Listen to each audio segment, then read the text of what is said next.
où ce que les gens parlent le plus du hip-hop au sein de Facebook. Donc, si moi je suis un groupe de hip-hop qui veut venir au Canada, mais j'essaie automatiquement, bon, que je vais aller en Ontario d'abord parce que c'est là où ce que j'ai le plus de gens qui s'intéressent à ce que je fais. Donc, parce que là, ici, on s'entend dans le schéma en question, c'est plus c'est foncé, plus qu'il y a des gens qui parlent de cette tendance-là. Donc, c'est des outils qui sont en train de développer. Donc, bientôt, on va même peut-être aller voir, OK, le fromage, dans quelle province canadienne les gens traitent plus fromage? Donc, ce qui pourrait, par exemple, nous aiguiller sur des stratégies de commercialisation pour nos produits. Donc, tu sais, cette intelligence-là de manière intelligente. Maintenant, bon, que les opportunités pour Facebook, il y a des secteurs d'activité où c'est beaucoup plus payant. Je pense notamment à l'événementiel, au politique, à l'humanitaire, au culturel, à la gastronomie. Donc, c'est toutes des offres comme ça qui vont bien se décliner dans Facebook. On pense notamment avec des festivals, des lancements de films, des restaurants, des artistes, des partis politiques, des OSBL et des associations. Donc, c'est des choses qui réussissent bien. Donc, c'est des secteurs d'activité qui réussissent bien dans Facebook. Maintenant, au niveau donc des relations publiques pour clôturer ce qui a été dit également, qui a été remonté dans les questions. Donc, l'idée, c'est de partager des idées, de l'information à des gens qui pourraient être intéressés ou qui sont intéressés à votre produit. Donc, plus qu'on va partager, plus on va réussir notre pari qui est de nous rapprocher des gens, puis qui est de nous faire présenter à d'autres gens aussi, par les gens qu'on rencontre, qui nous endosent. Bon, humaniser la communication. Donc, il faut vraiment parler à une échelle humaine, parce que bon, la valeur donc de l'outil, c'est finalement de faire en sorte que nos ambassadeurs deviennent les porte-parole de notre marque. Bon, ce qui est pas génial. Euh, c'est pas tant le nom, mais l'influence qu'on veut aller chercher. Puis l'influence, ben, c'est l'attention, c'est la confiance et la proximité qu'on a. Donc, il faut vraiment jouer dans ces trois axes-là. Attention, capter l'attention des gens, faire en sorte qu'ils gagnent notre confiance. D'où l'intérêt de les aider. Parce que quelqu'un qui m'aide, ben, quelqu'un qui me veut du bien, donc je vais être porté à lui faire confiance. Puis la proximité. Donc, si je m'intéresse à ce que la personne fait, mais je m'approche de lui. Donc, c'est pas juste moi, mais lui aussi, tu sais.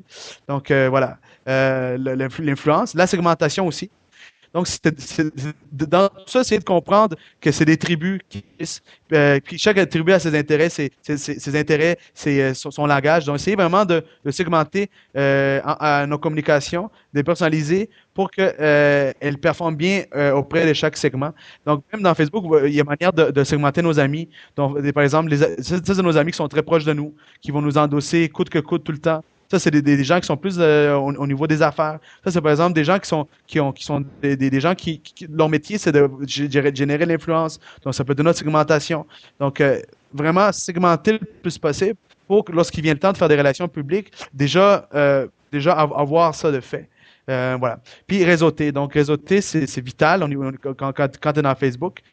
C'est vraiment aller chercher des alliés, réseauter donc avec des clients, des alliés, puis même à la limite des compétiteurs. Si on est dans une logique de compétition, mais des fois, on peut être appelé à faire appel à nos compétiteurs pour des raisons donc, stratégiques, puis bien sûr pour avoir proche de nous donc les compétiteurs, savoir ce qu'ils font pour ne pas se faire doubler au tournant. Donc, ça, c'est au niveau des relations publiques. Et puis, bon, un petit exemple ici très rapide d'un effort qui a été fait donc pour la fondation OneDrop, une fondation qui œuvre donc pour la cause de l'eau, donc l'accessibilité à l'eau à travers le monde. Donc, eux, ce qu'ils ont fait, ils ont fait une mobilisation dans le cadre de la journée de l'eau qui a eu lieu le 22 mars passé. Et donc, ils sont vraiment mobilisés. Puis, ce que ça a donné concrètement, donc, ça a été une présence sur une fanpage sur un groupe. Le groupe s'appelait I Super One Drop. Et puis un événement qui a eu lieu où on a appelé les gens donc à voter pour les histoires pour les histoires de la fondation, dans le but de générer plus de visibilité pour l'événement. Donc voilà, c'est ça, c'est ça il faut penser. Il faut décliner la communication dans tous ces formats-là, tirer profit le plus possible des formats qui sont disponibles. Donc oui, j'ai une fanpage, mais pourquoi pas avoir également un groupe Puis pourquoi pas également décliner mon offre commerciale en des événements. C'est un excellent véhicule pour avoir la visibilité. On parlait du fromager tantôt à Rouyn-Noranda, mais pourquoi pas faire des dégustations où ce qu'on inviterait les gens à venir. Une fois que les gens viennent dans nos événements, s'inscrivent à nos événements, on a toujours accès à leur email. Donc, on peut les relancer par la suite si on fait, par exemple, une vente, si on a quoi que ça. Donc, c'est vraiment par l'événementiel, aller capturer tous ces emails, aller capturer tous ces réseaux-là de gens qui pourraient être intéressés, dans le but par la suite de les relancer avec des communications personnalisées sur des choses qui les intéressent toujours. Parce que je veux dire, le spam, ça, dans n'importe quel médium, c'est très mal vu. Donc, vraiment, essayer en ayant une meilleure connaissance des gens, d'avoir une communication qui est moins achalante, plus pertinente pour eux.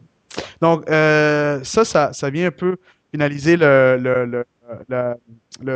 l'atelier. Il y a beaucoup de choses qui ont été dites. C'est un outil qui est très dense, qui offre plein de possibilités. Donc, si peut-être ultérieurement vous avez d'autres questions que vous aimez approfondir, mais là, il y a mes coordonnées qui sont là. Puis, moi, l'agence de Résac Média, on va se faire un plaisir de vous aider peut-être dans vos projets, puis à approfondir, à mieux tirer profit donc, de la plateforme sociale Facebook.